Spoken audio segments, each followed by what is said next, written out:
chapitre 24 à 26, il dit ceci. Ça dit ceci. 15, verset 24. 24 à 26. Ça dit ceci. Après cela viendra la fin, quand il remettra le royaume à Dieu le Père, après avoir tout détruit, tout empire, toute domination et toute puissance. Car il doit régner jusqu'à ce qu'il ait mis tous ses ennemis sous ses pieds. L'ennemi qui sera détruit, le dernier, c'est la mort. C'est la mort. Alléluia. Ça, c'est très beau. Et c'est drôle parce que tous ces passages sont soulignés sur mon iPad. Il dit, et après que toutes ces choses lui auront été assujetties. Alors aussi, ça je le lis dans la version Osterval, pardonnez-moi ma version. Et alors aussi le Fils, que tout le monde dise le Fils. Le Fils. Même sera assujetti à celui qui a assujetti toutes choses, qui lui a assujetti toutes choses, afin que Dieu soit tout en tous. Maintenant,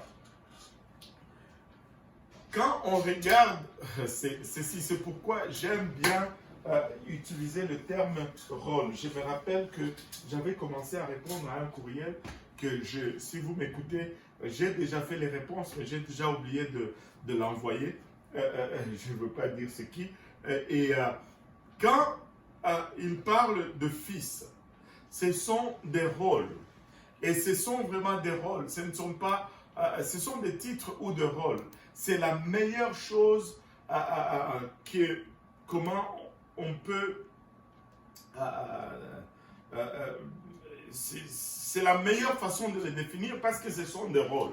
On ne peut pas... Père, Fils et Saint-Esprit, ce sont des rôles ou des titres. Ce n'est pas autre chose. Si tu n'es pas content avec cela, ben on ne peut pas faire autrement. Parce que c'est ça, c'est ça. Si on dit le téléphone cellulaire, les iPads, ce sont des électroniques. Ben, même si on n'est pas content, ça reste des électroniques. On ne peut pas changer cela. C'est ça la meilleure façon de les définir. Le titre Père, le titre Fils et le titre Saint-Esprit définissent des rôles. Et à ces titres sont associés différents rôles. Ok? Mais le même Dieu accomplit ces titres et il joue, et il porte ces titres et il remplit ses rôles selon qu'il porte les titres qui va avec le rôle. Jésus avait deux natures, la nature divine et la nature humaine. Mais il a pris les trois rôles. Lui-même, Jésus, il a pris les trois rôles. Et le rôle du Père, et le rôle du Fils, et le rôle du Saint-Esprit. Ces deux natures ont joué les trois rôles. Maintenant, ce n'est que sa nature humaine qui pouvait jouer le rôle de Fils. Sa nature humaine ne peut pas être associée au rôle de Père ou de Saint-Esprit, parce que la chair est humaine. Point final. Maintenant, le rôle du Fils, c'est la rédemption. Et il est là pour racheter l'humanité. Il est venu comme homme pour verser de son sang plutôt, afin de nous racheter. Amen. Mais une fois qu'il a racheté l'humanité, le rôle de Fils va prendre fin. Le rôle de Fils finira. Le rôle de Fils ne va pas continuer indéfiniment. Et Corinthiens est en train de se référer en ce temps où l'œuvre de rédemption va prendre fin. Et le rôle de Fils, je dis bien le rôle de Fils, ne sera plus. Aujourd'hui, le rôle de Fils est prééminent parce que nous devons être sauvés. C'est pourquoi quand nous invoquons le nom de Jésus-Christ, nous sommes sauvés. Bien entendu, vous savez qu'est-ce que je veux dire par invoquer le nom de Jésus. C'est-à-dire par le baptême. Amen. Amen. Alléluia. Mais il arrivera quand le rôle de rédemption va être fini. Tu invoqueras le nom, mais tu ne seras pas sauvé parce que le rôle de rédemption sera fini. Le rôle de rédemption va prendre fin à un moment donné. Mais quand tout cela va prendre fin, tout va revenir tout simplement à l'unique rôle qui est le rôle du Père. Mais devinez quoi? En ce temps-là, quand tout va être fini, la chair de Jésus ne va pas disparaître. La chair va être éternelle. On va voir cette chair quand on va aller au ciel. Une simple question. Combien de trônes il y a au ciel?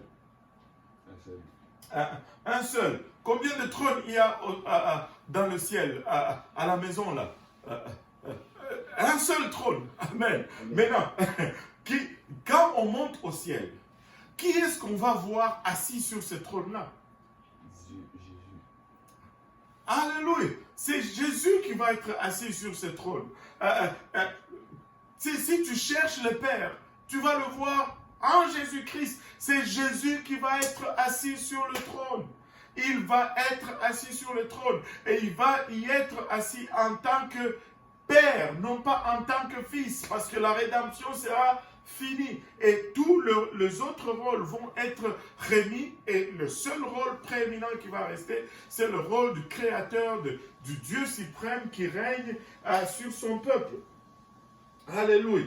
Et au fait, le rôle qu'est-ce qu'il est? Il est venu vaincre vraiment? Il est venu vaincre la mort. Il est venu et pas la mort naturelle que nous mourons aujourd'hui, mais on parle de la seconde mort qui est les temps de feu. Quand tu crois en Jésus-Christ, tu crois dans son rôle de rédemption et que tu obéis au plan de l'évangile qui met de l'avant, ben tu évites la seconde mort. Et c'est cette séparation. En fait, la mort, c'est la séparation des dieux. Et Jésus est venu pour que cette séparation soit enlevée, que nous puissions être réconciliés avec Dieu. Donc, ce n'est pas une personne qui remet l'autorité à une autre personne, mais c'est plutôt un rôle qui vient à son aboutissement et qui prend fin, et que l'autre, le rôle suprême demeure et prend le relais et continue jusque dans l'éternité. Alléluia. Et c'est ça.